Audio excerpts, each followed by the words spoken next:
It appears on the horizon as a mere speck of black against the unforgiving blue. But as it grows, a primal terror takes hold, a cold certainty that your world is about to end in fire and steel. This is not a negotiation. It is a sentence, delivered on the high seas, by men who have forsaken all allegiance to God and country. Their only master is death. The symbol they fly is not a flag of a nation.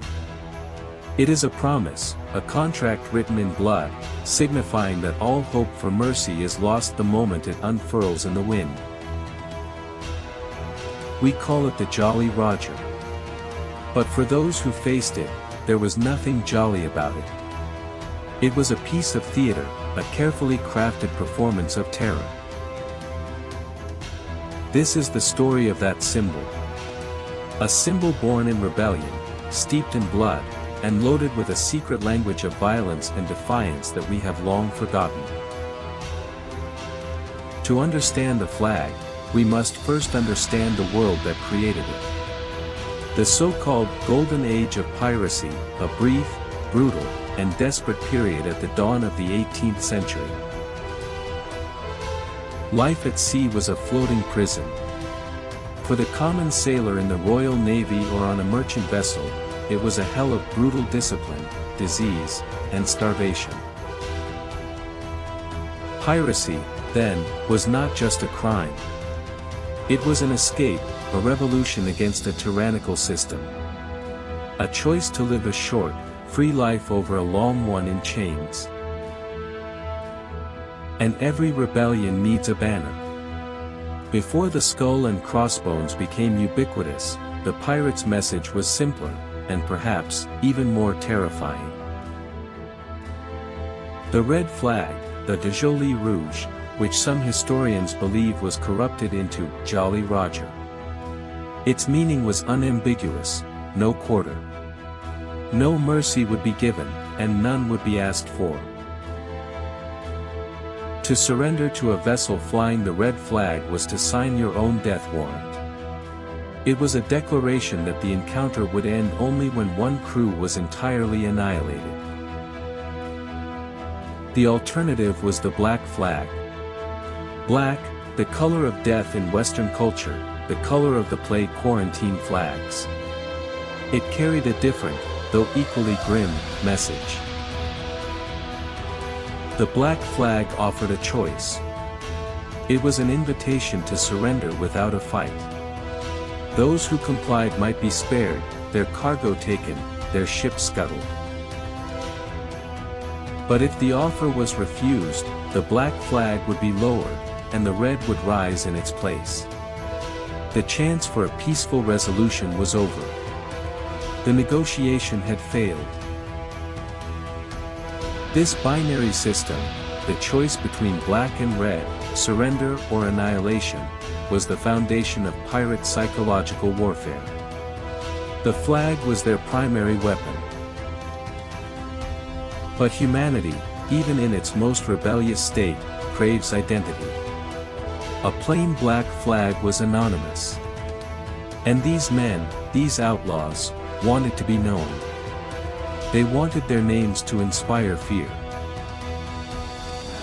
Thus began the evolution of the Jolly Roger. Pirates began to customize their flags, creating personal brands of terror, signatures that would be recognized across the Atlantic. One of the earliest recorded, personalized Jolly Rogers was flown by the French pirate Emmanuel when around the year 1700. His design was a declaration of philosophy. The skull and crossbones are obvious symbols of death. They are a universal memento mori, a reminder that death comes for all. For pirates, it was a reminder they delivered personally. But the addition of the hourglass was a stroke of genius. It was a direct message to their victims: your time is running out. Surrender now, before the last grain of sand falls. Wind's flag was a complete sentence. It said, we are death, and your time is limited. This combination of symbols became a template, a foundation for the dark art of pirate vexillology. Soon, other captains began to innovate, adding their own personal flourishes to this language of dread. Each flag became a short, violent poem. Consider the infamous Edward Teach, better known as Blackbeard. His reputation for calculated terror was legendary, and his flag was his masterpiece. His flag depicted a horned skeleton. In one hand, it holds an hourglass, toasting to the devil. In the other, it holds a spear, piercing a bleeding heart. The message was terrifyingly specific. The hourglass, like winds, signified time was running out. The horned skeleton was not just death, but the devil himself. And the spear piercing the heart. It was a common symbol of the era for a slow, agonizing death. Blackbeard wasn't promising a quick end, he was promising torture. Blackbeard's flag was a psychological weapon of immense power. It told you not just that you would die, but that you would die slowly, painfully, at the hands of a demon. Few pirates could match Blackbeard's theatricality, but many developed their own unique vocabulary. John Rackham, known as Calico Jack, chose a more direct approach. His flag is perhaps the most famous design today, the one that defines pirate in the popular imagination. A skull, but instead of crossbones, it featured two crossed cutlasses. The meaning was simple, brutal, and effective. It eschewed the metaphysical terror of Blackbeard for a clear, practical message: we fight. This is how we will kill you. Calico Jack's flag is also famous for the two female pirates who served under it, and Bonnie and Mary Red. Their presence shattered the hypermasculine world of piracy.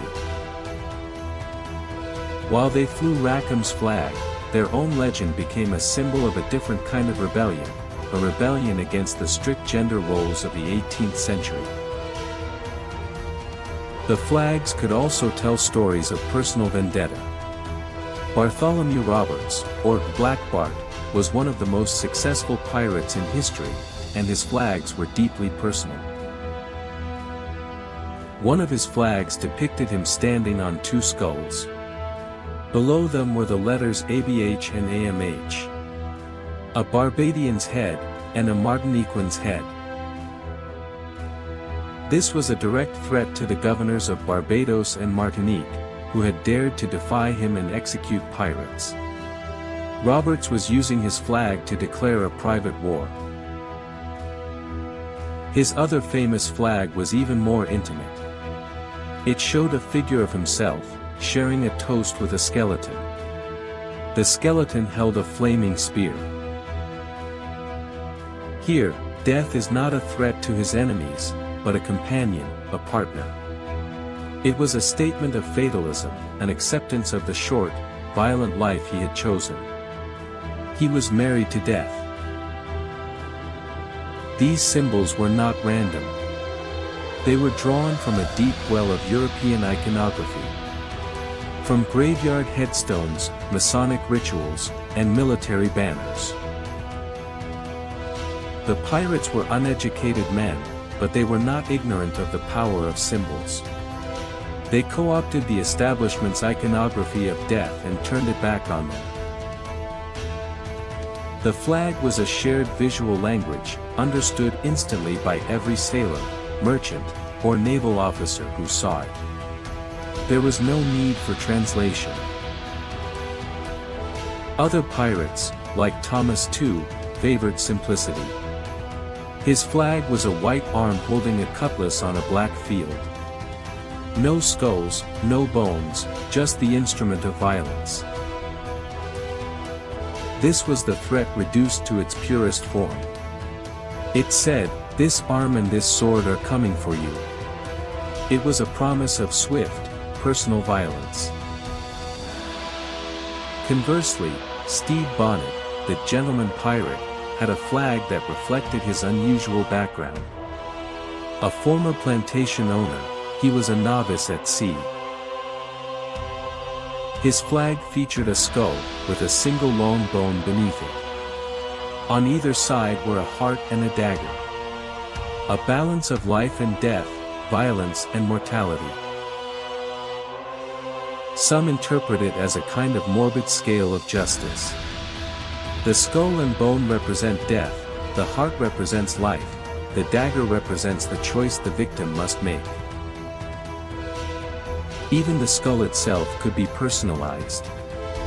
Henry Every, one of the most successful and notorious pirates, flew a flag with a skull in profile. This was no generic symbol of death. This was Every himself, or his avatar. The bandana and earring were personal effects, turning the memento mori into a self-portrait. Every's flag announced that not just any pirate was coming for you, but the King of Pirates himself. It was a mark of ego, a brand for the most wanted man in the world. The creation of these flags was a ritual in itself. Often crafted from the black sails of captured ships, or dyed with tar and pitch. They were born from the spoils of their trade. The symbols were often cut from sailcloth and stitched on. The designs were crude, asymmetrical, and imperfect. But this rawness only added to their terrifying authenticity. But the flag was not just a message for their enemies. It was a powerful symbol for the crew itself. It was the standard of their floating, outlaw republic. Pirate ships were, in many ways, radical democracies. Captains were elected, loot was divided according to a strict code, and every man had a vote. The flag, the Jolly Roger, was the constitution of this society. To sail under it was to renounce all former nationalities and allegiances and to pledge loyalty to the crew and its code. It represented a shared fate. If captured, every man aboard, from the captain to the cabin boy, would face the same end, the gallows. This shared risk created an intense bond of brotherhood, a loyalty stronger than any they had known in the navies or merchant fleets they had fled. The flag was their family crest. Raising the flag before an attack was therefore a profoundly democratic act. It was a vote to engage, a collective decision to risk their lives for plunder and glory. It was a moment of transformation. The ship ceased to be a mere vessel and became a predator. The men ceased to be sailors and became symbols of death themselves. The meaning of the flag, then, was dual. To outsiders, it was a promise of death. To insiders, it was a promise of life, a life of freedom, equality, and brotherhood. This radical, floating society could not last. The empires of the world, whose trade was being crippled, could not allow these rebels to stand. The age of pirates had to end. The Royal Navy began a ruthless campaign of suppression. Pirates were hunted, captured, and subjected to mass public executions. The war on piracy was total. The captured flags became trophies. They were hung in admiralty courts and government buildings as proof of the empire's victory over chaos, a warning to any who would follow the pirates' path. The public hangings were a form of state-sponsored theater, designed to strip the pirates of their mystique and terror. The men were killed, but more importantly, the symbol was killed. By the 1730s, the Golden Age was over. The pirate republics were drowned in blood, their flags torn down, and their secret language silenced. But symbols are harder to kill than men. The Jolly Roger did not vanish. Instead, it retreated into the realm of myth, legend, and literature. Authors like Stevenson and J.M. Barrie sanitized the symbol. They stripped it of its true, terrifying meaning and turned it into an emblem of adventure, fantasy, and boyish fun. The skull and crossbones, once a promise of a slow, agonizing death, became a logo. The harbinger of doom became a commercial product. In this transformation, the secret language was lost. The distinction between a red flag and a black one, the meaning of an hourglass or a bleeding heart, it all faded into a single, generic image. We forgot that every flag told a different story. That each design was a carefully chosen statement by men who had very little, but who controlled their own narrative of terror. The Jolly Roger is now a symbol of rebellion, but a safe, commercialized rebellion. It is rebellion without risk, defiance without consequence. But the original meaning, the raw, visceral terror of it, still lingers in our collective subconscious. The image of a black flag on the horizon has lost its context, but not its power. To truly understand history, we must look past the sanitized myths. We must be willing to see these flags as their victims saw them, not as icons of adventure, but as sentences of death. The secret language of pirate flags is a testament to the creativity that can emerge from desperation. It is the art of the outcast, the poetry of the damned. And it reminds us that a symbol is never just an image. It is a container for an idea, a vessel for a belief. And in the Golden Age of Piracy, the idea was freedom, at any cost. The world of the 18th century was one of rigid hierarchies and crushing inequality. Kings, nobles, and wealthy merchants controlled the destinies of millions. Aboard a pirate ship, this world was turned upside down.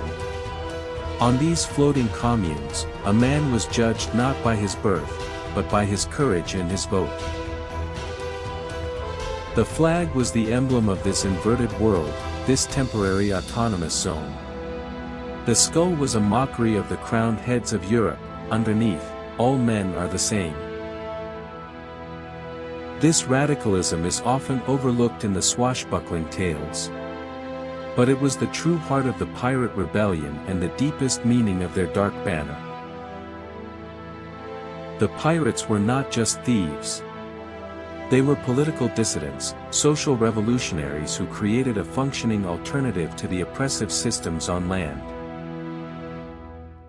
When a merchant sailor saw a Jolly Roger, he was being offered a choice not just between life and death, but between two ways of life, servitude or freedom. Many chose freedom. Crews were often bolstered by volunteers from the very ships they captured, men eager to trade their meager wages for a share of the plunder and a say in their fate.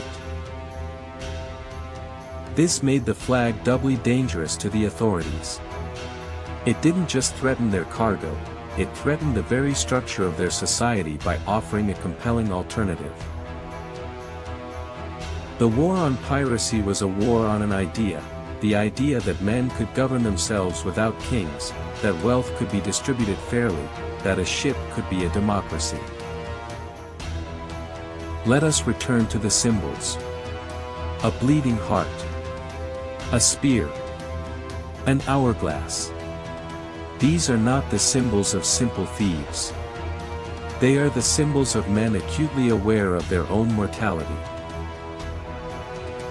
The average pirate's career was brutally short, often lasting only a year or two before capture, death in battle, or disease claimed them.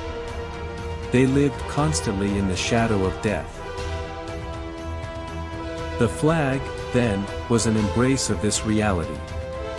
It was a way of seizing control of their own damnation, of saying, "We know we are doomed, and we will make the world tremble before we go." Black Bart Roberts' toasting with death was not an idle fantasy. It was the core philosophy of the pirate life, a short life and a merry one. This philosophy of fatalism is what made them so fearsome. A man who has already accepted his own death is a very difficult man to fight. The flags broadcast this philosophy across the waves. They told the world that these were not men you could reason with or intimidate with threats of hell. They were already there. The decline of piracy was not just a military defeat, but the end of a unique social experiment. The world of empires and capital had no room for such radical freedom. But as the historical pirate faded, the fictional pirate was born. The complex, desperate reality was replaced by a romantic caricature. The meaning of the flag was inverted. It ceased to be a symbol of a real, alternative society and became a symbol of individual, romantic escapism. So when we see a Jolly Roger today, what are we really seeing? Are we seeing the terror of Blackbeard, the political defiance of Black Bart, or the simple threat of Calico Jack? Or are we just seeing an empty signifier, a symbol so overused it has been bled of all its dark and revolutionary blood? Perhaps the secret meaning of the pirate flag is not a single, static definition. Perhaps its meaning is a story of transformation itself. A story of how a tool of psychological warfare became a banner of radical democracy, and then, a hollow logo for consumer rebellion. The darkness of the original flags, the specificity of their threats, their embrace of death, is a necessary antidote to our romantic myths. It reminds us that the past is a foreign country, a place of different values, different fears, and a different understanding of life and death. The men who designed these flags lived short, brutal lives in a world we can barely comprehend. Their flags were their voices, screaming defiance from beyond the grave. To study these symbols is to engage in a kind of historical archaeology. It is to dig beneath the theme parks and blockbuster films to unearth a foundation of real pain, rebellion, and a forgotten code of freedom. The next time you see the Jolly Roger, look closer. Look for the ghost of the hourglass, the echo of the bleeding heart.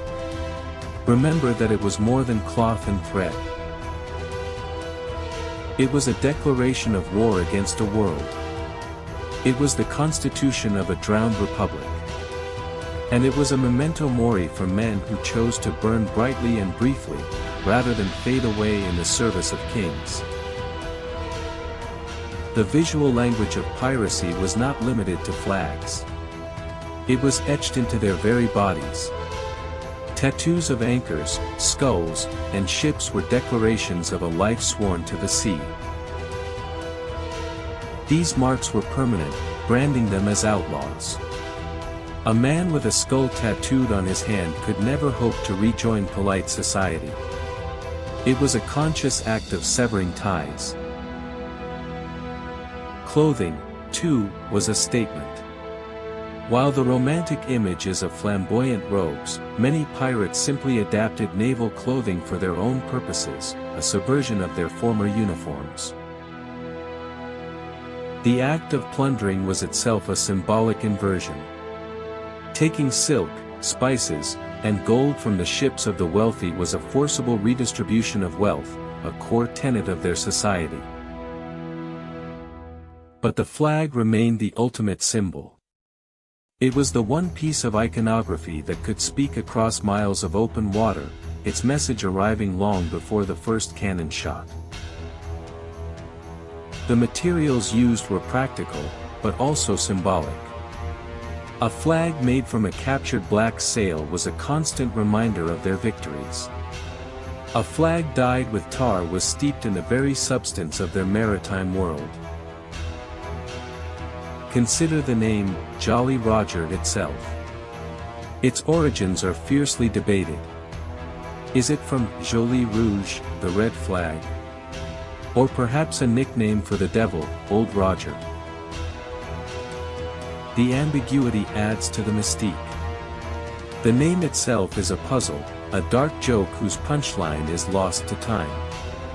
The cheerful adjective, jolly, paired with the symbol of death is the ultimate pirate irony. The psychological impact cannot be overstated. In an age of superstition, these symbols tapped into deep-seated fears of death, the devil, and damnation. Blackbeard understood this better than anyone. He cultivated a demonic persona, lighting fuses in his beard not to see, but to create an aura of fire and brimstone. He was marketing terror. His flag was the logo for this brand of fear. It, along with his appearance, often meant he could take ships without firing a single shot. The battle was won before it began. The flag's meanings could also shift based on who was viewing them. For a naval officer, it was a symbol of treason and a challenge to his king's authority. For a wealthy merchant, it was a direct threat to his livelihood and the entire system of global trade he represented. It was the symbol of chaos against disorder. For an enslaved African, who might be captured by pirates, the flag could mean a paradoxical form of liberation. Many pirate crews were integrated, offering a life of greater freedom than a plantation. Thus, the black flag could be a symbol of terror, treason, chaos, or even freedom, all at the same time. Its meaning was never fixed, it was defined by the eyes of the beholder. When the Golden Age ended, the empires tried to erase this complexity. They insisted on a single narrative: pirates were monsters, and their flag was the mark of pure evil. This official history is what paved the way for the later Romanticism. By making pirates into one-dimensional villains, it made them easy to transform into one-dimensional heroes. The true, radical, and dangerous nature of the pirate society was buried beneath layers of caricature. The flag's secret language was intentionally forgotten. But history, like the sea, has a way of bringing sunken things back to the surface. Historians now are re-examining this period, looking past the myths to the men themselves.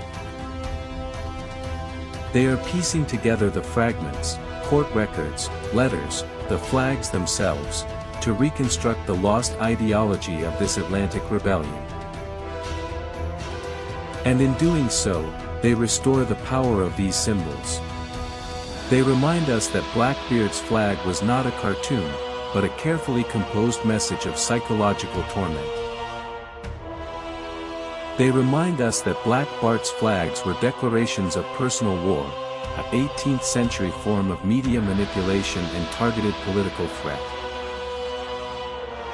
The secret meaning of the pirate flag is, ultimately, a story of communication. It is about how a disenfranchised and doomed society used a powerful visual language to lure its existence to the world. It is a language we have had to relearn. A dark, academic pursuit to understand the grammar of terror and the syntax of rebellion, written in stark white on a field of black. The story of these flags is a story of a short, explosive moment when the world was turned upside down. When slaves and sailors became kings of their own floating castles. Their kingdom is long gone, drowned beneath the waves of history. But their dark, defiant banners remain, whispering a secret language to those who are willing to listen.